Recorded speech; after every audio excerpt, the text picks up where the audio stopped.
श्री रामचंद्र स्तुत।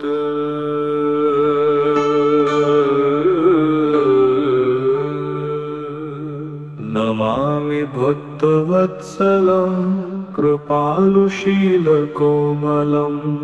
भजामि ते पदाम्बुजं ह्यकामिनां स्वधामदम्। निकामश्यामसुन्दरं भवाम्बुवाधिमन्दरं। प्रफुल्लकञ्जलोचनं मदादिदोषमोचनं। प्रलम्बबाहुविक्रमं प्रभो प्रमेयवैभवं। निषङ्गचापसायकं धरं त्रिलोकनायकं। दिनेशवंशमण्डनं महेशचापखण्डनं। मुनीन्द्रचित्तरञ्जनं सुरारिवृन्दभज्जनं। मनोजवैरिवन्दितं यजादिदेवसेवितं। विशुद्धबोधविग्रहं समस्तदूषणापहं। नमामि जानकीपतिं सुखाकरं सतां गतिं। भजे सशक्तिसानुजं शचीपतिप्रियानुजं। त्वदङ्घ्रिसीमये नरा भजन्ति हीनमत्सराः। पतन्ति नो भवार्णवे वितर्कवीचिसङ्कुले। विविक्तवासिनः सदा भजन्ति मुक्तये मुदा। निरस्य हीन्द्रियादिकं प्रयान्ति ते गतिं स्वकम्।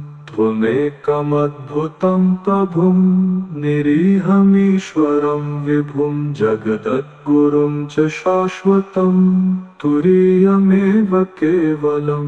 भजामि भाववल्लभं सुयोगिनां सुदुर्लभं। स्वभक्तकल्पपादपं समस्तसेव्यमन्वहम्। अनूपरूपभूपतिं नतोऽहमुर्विजापतिं।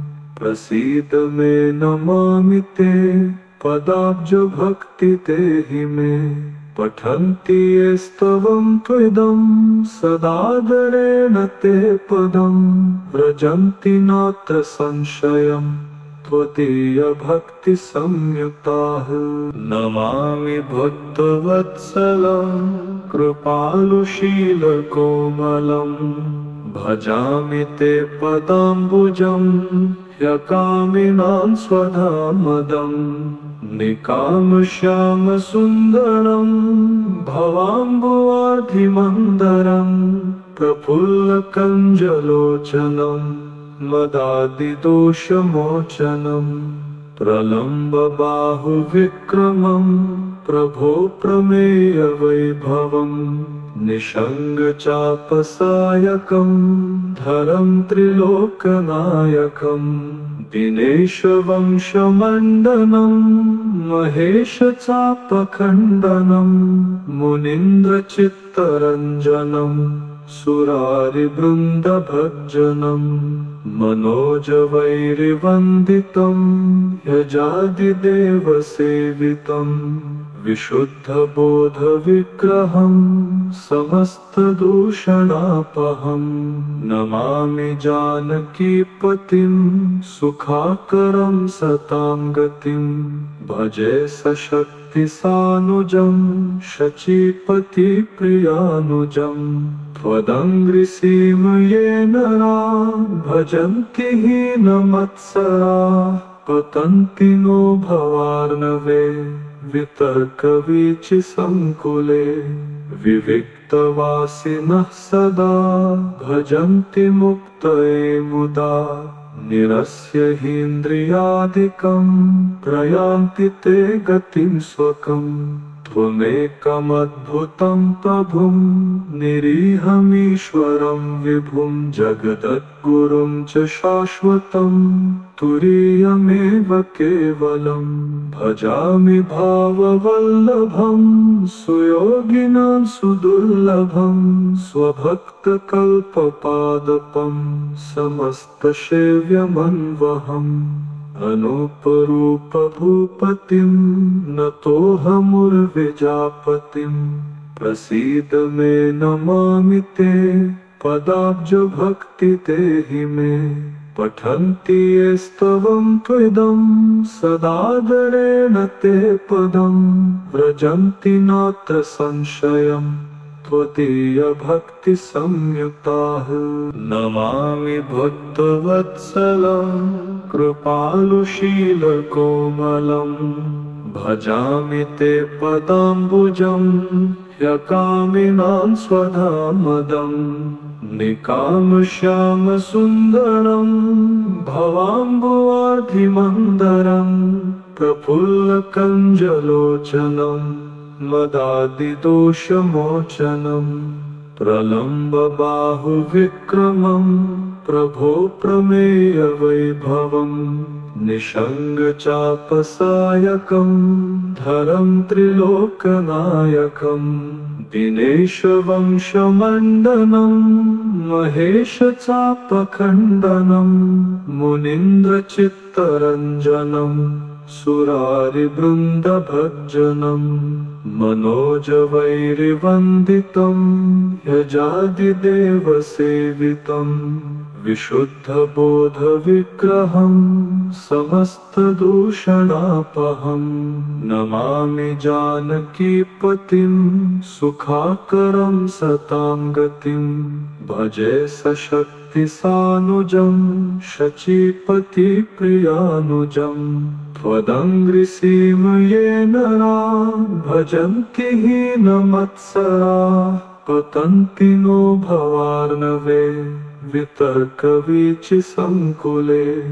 विविक्तवासिनः सदा भजन्ति मुक्तये मुदा निरस्य हीन्द्रियादिकं प्रयान्ति ते गतिं स्वकम् त्वमेकमद्भुतं प्रभुं निरीहमीश्वरं विभुं जगद्गुरुं च शाश्वतं तुरीयमेव केवलं भजामि भाववल्लभं सुयोगिनां सुदुर्लभं स्वभक्तकल्पपादपं समस्तसेव्यमन्वहम् अनूपरूपभूपतिं नतोऽहमुर्विजापतिं प्रसीद मे नमामि ते पदाब्जभक्ति देहि मे पठन्ति ये स्तवं त्विदं सदादरेण ते पदं व्रजन्ति नात्र संशयम् त्वदीयभक्तिसंयुक्ताः इति श्रीरामचन्द्रस्तुते।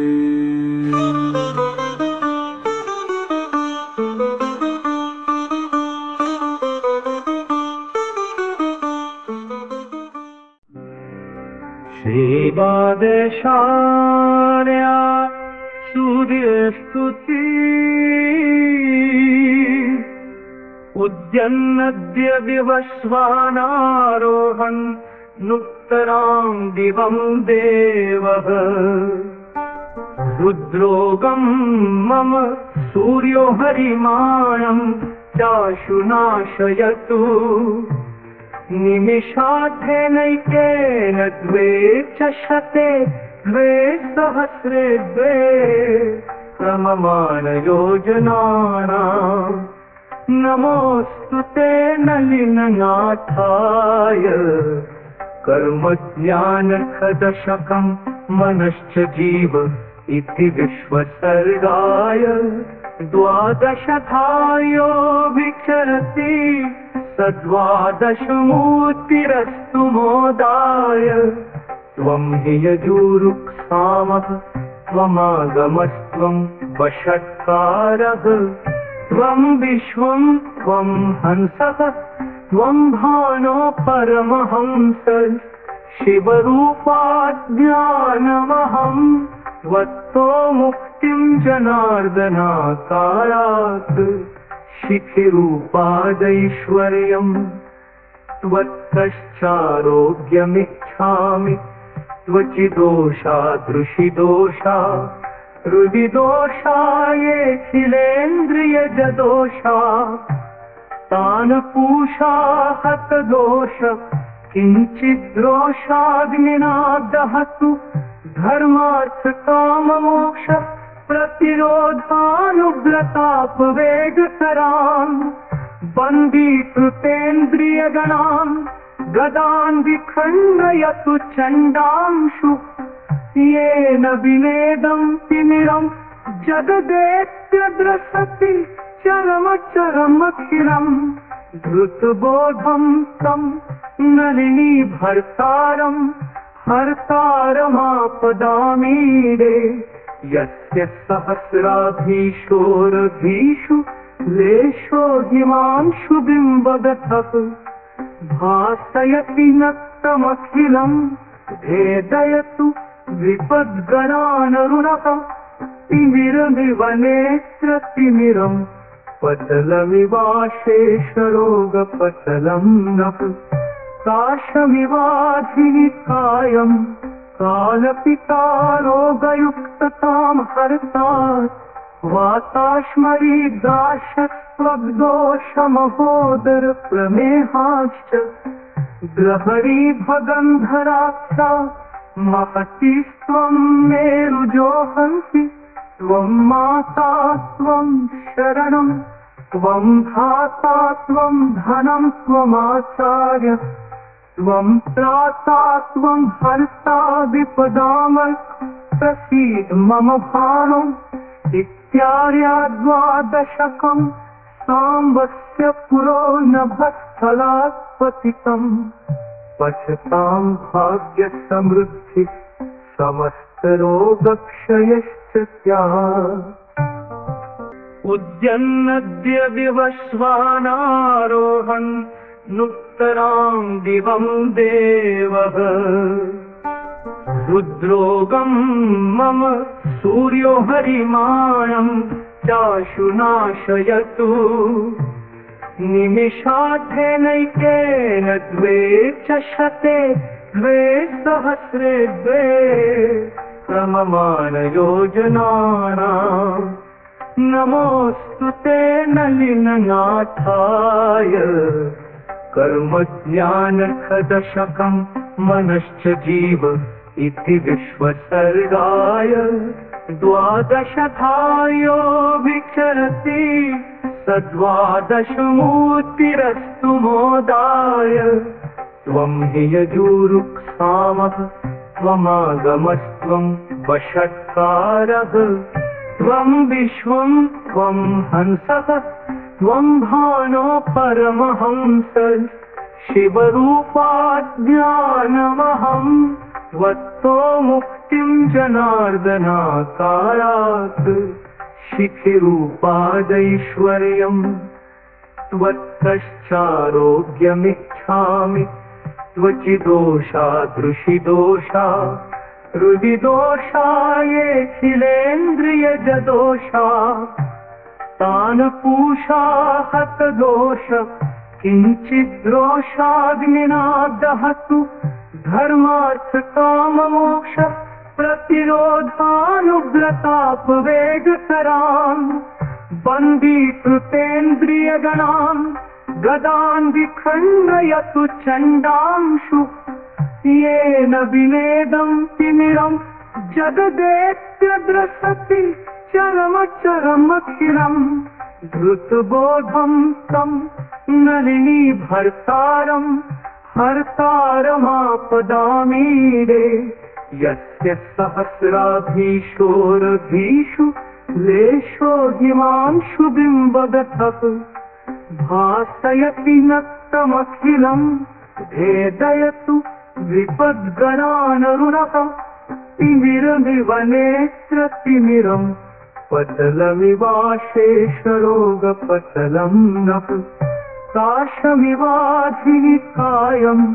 कालपितारोगयुक्ततां हर्तात् वाताश्मरीदाशस्त्वग्दोषमहोदर प्रमेहाश्च ग्रहणी भगन्धराक्षा महतीस्त्वं मेरुजोहन्ति त्वं माता त्वं शरणं त्वं धाता त्वं धनं त्वमाचार्य त्वं त्राता त्वं हर्ता विपदामः प्रसीद मम भारम् इत्यार्या द्वादशकम् साम्बस्य पुरो नभस्थलात् पतितम् पश्यतां भाग्यसमृद्धि समस्तरोगक्षयश्च स्यात् उद्यन्नद्य विवस्वानारोहन् नुत्तरां दिवं देवः रुद्रोगं मम सूर्यो हरिमाणं चाशुनाशयतु निमिषार्थेनैकेन द्वे च शते द्वे सहस्रे द्वे क्रममाणयोजनानाम् नमोऽस्तु ते नलिननाथाय कर्मज्ञानखदशकं मनश्च जीव इति विश्वसर्गाय द्वादशधायो विचरति सद्वादशमूर्तिरस्तु मोदाय त्वं हि यजुरुक्सामः त्वमागमस्त्वं वषट्कारः त्वं विश्वं त्वं हंसः त्वं भानो परमहंसः शिवरूपाज्ञानमहं त्वत्तो मुक्तिं जनार्दनाकारात् शिखिरूपादैश्वर्यं त्वत्तश्चारोग्यमिच्छामि त्वचिदोषा दृशिदोषा हृदिदोषा येऽखिलेन्द्रियजदोषा तानपूषा हतदोष किञ्चिद्रोषाग्निना दहतु धर्मार्थकाममोक्ष प्रतिरोधानुव्रतापवेगकरान् बन्दीकृतेन्द्रियगणान् गदान् विखण्डयतु चण्डांशु येन विनेदं तिमिरं जगदेत्यद्रसति चरमचरमखिलम् धृतबोधं तं नलिनीभर्तारं हर्तारमापदामीडे यस्य सहस्राभीषोरभीषु लेशो हिमांशु बिम्बगतः भासयति नक्तमखिलं भेदयतु विपद्गणानरुणः तिमिरमिव नेत्रतिमिरं पटलमिवाशेषरोगपटलं नः काशमिवाधिनिकायं कालपितारोगयुक्ततां हर्तात् वाताश्मरीदाशस्त्वग्दोषमहोदरप्रमेहाश्च ग्रहणीभगन्धराक्षा महतीस्त्वं मेरुजोहन्ति त्वं माता त्वं शरणं त्वं धाता त्वं धनं त्वमाचार्य त्वं त्राता त्वं हर्ता विपदामः प्रसीद मम भारम् इत्यार्या द्वादशकं साम्बस्य पुरो नभस्थलात् पतितम् पश्यतां भाग्यसमृद्धि समस्तरोगक्षयश्च स्यात् इति श्रीसाम्बकृत् श्रीद्वादशार्या सूर्यस्तुतिः।